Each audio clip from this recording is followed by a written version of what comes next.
Hello and welcome to FPL Bandwagons Game Week 3. My name is Mark Jobling and this is the last one for 2 weeks because already we're going into an international break. So after Sunday there's no FPL for 2 weeks, and that coincidentally is after the transfer deadline day. So hopefully by Game Week 4 things will, in terms of team selection, rotation, etc., things will start to look a little bit more settled, we think. And then the injuries come. What's been going on? Well, Liverpool lost to Burnley, typically, just after they go to the Emirates and win 4-3. Hull, 100% record, 2 wins, and honestly, everyone thought they would be bottom. I still think they will, but oh my god, what a start, including a win over the champions Leicester City. And there were many late winners over the weekends for the likes of Spurs, Everton, Chelsea, etc. West Ham as well. It seems to be in vogue right now. We've had injuries for the likes of Aaron Ramsey, who's done his hamstring. Victor Valdez at Middlesbrough, he's done his hamstring. And as always, you know, the sky is blue, the grass is green, and Andy Carroll is injured for around 4 to 6 weeks. The average score last week was 57. Once again, did quite a bit worse than that, and I'm almost 2 millionth in the world despite captaining Aguero both weeks and benching Capu for both weeks. But it's strange because not many players have been obviously brilliant, and you know, I've captained one of the brilliant ones and got Hazard. It seems like simply it's down to not having Zlatan Ibrahimovic, and that leads me very nicely to the first bandwagon of the week. It's Zlatan. I didn't have him. I thought he was overpriced. Wasn't a big fan anyway, and thought it was really difficult, almost impossible to have a decent team with both him and Sergio Aguero. But after his brace, including a penalty against Southampton last Friday, he's become essential. It's to stop the rot, you have to get him in. His ownership is on 54%, which is incredible for this time of the season. It's normally later on when a Riyad Mahrez is going, that's when you get your 50%. But already he and Aguero are both over 50%. And tactically, I suppose you need to, you know, you got a team of a squad of 15 players. What you should do is have the 3 or 4 most highly owned ones. You know, Hazard, like in attacking positions, Hazard, Aguero, Ibrahimovic. You gotta have them so you don't fall behind. And the other spots are where you try and pull yourself up the league, maybe go for some differentials. And that's what my logic is. One of my 2 transfers this week was to bring in Zlatan for Jamie Vardy. I've reluctantly added him because I think he's right now essential. And I suppose you'll just have to make the money elsewhere. Maybe have a weaker midfield.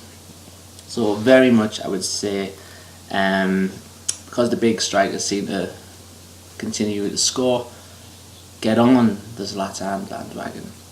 I'll also get on in the Grado bandwagon, Alvaro Negredo at Middlesbrough. It might be too late because his price has risen a little bit, and as I said last week, any 0.1 million rise or drop right now is essentially $500,000 because there's so many players, the vast majority of players are at their original price. Negredo scored against Stoke and then he got 2 assists last week in the Weird Tees derby against Sunderland. He's many people's third striker. In fact, Aguero, Ibrahimovic and Negredo is pretty much the strike force. He has 2 very good games coming up and his ownership's on 23.1%. So I would say if you can, get on this bandwagon. And the third one I'm also going to suggest you get on. Slightly less obvious, it's Nathan Redmond. But I discussed him a couple of weeks ago, the fact that he's a 6 million midfielder who's being played up front at Southampton. So he's got out of position potential. He scored on the opening day against Watford, blanked at Old Trafford last week. But this week Southampton are at home to Sunderland, which is one of the easiest games you could possibly ask for right now. Of course that means it's going to be 1-0 Sunderland, but no, he's still at exceptional value. He's got the fixture. If you want the Maverick captain choice, maybe go Redmond actually. I mean, he's 6.1 million. He's at home to a tired Sunderland who pushed all the way on, well, nearly all the way on Wednesday night. And if you are trying to save money to accommodate Aguerohimovic. Bringing in Redmond for one of your more expensive midfielders might be a way to save money. It's not all bandwagons to get on this week. I'm going to finish on a fourth, Andre Gray. Now, you would have thought after last week, a goal and an assist against Liverpool, and he was highly owned. He was actually going to rise in price, but because he was tipped by so many to be sort of the Charlie Austin or Igalo of this season, but he has bad games coming up and a potential FA charge for social media comments a few years ago. So as of tonight, Thursday, it's still uncertain if he'll get any sort of match ban, but the possibility of it means I would say hold off right now, especially when Negredo is a similar price. One thing I've noticed this week is a lot of the very popular players, the ones who were brilliant last season and the ones who people are planning to put in down the line, some of the most popular players and some of the better players in this league have all sort of dropped 0.1 million this week. So Firmino 8.4, Payet's down to 9.4, Dusan Tadic 7.4, Eriksen's gone down, Sigurdsson, Vardy, Dele Alli, Andy Carroll, Harry Kane, Seamus Coleman, they've all dropped.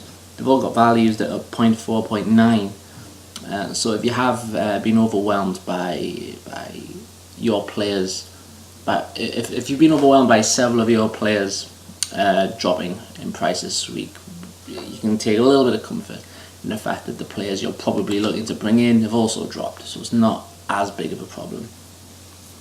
Team of the week now. So defensively, Manchester United are at Hull, who despite their start, I would still possibly say Man United would be expecting a clean sheet there. There were two Chelsea players there, John Terry, Eden Hazard. Got a bit of Leicester with Huth and Vardy, because Leicester are at home to Swansea. Even though Leicester haven't won yet, that's a very good game for them. And tripled up on Southampton, which could be risky because they've not been convincing so far this season. But Van Dijk, Tadic, Redmond, Ibrahimovic goes without saying.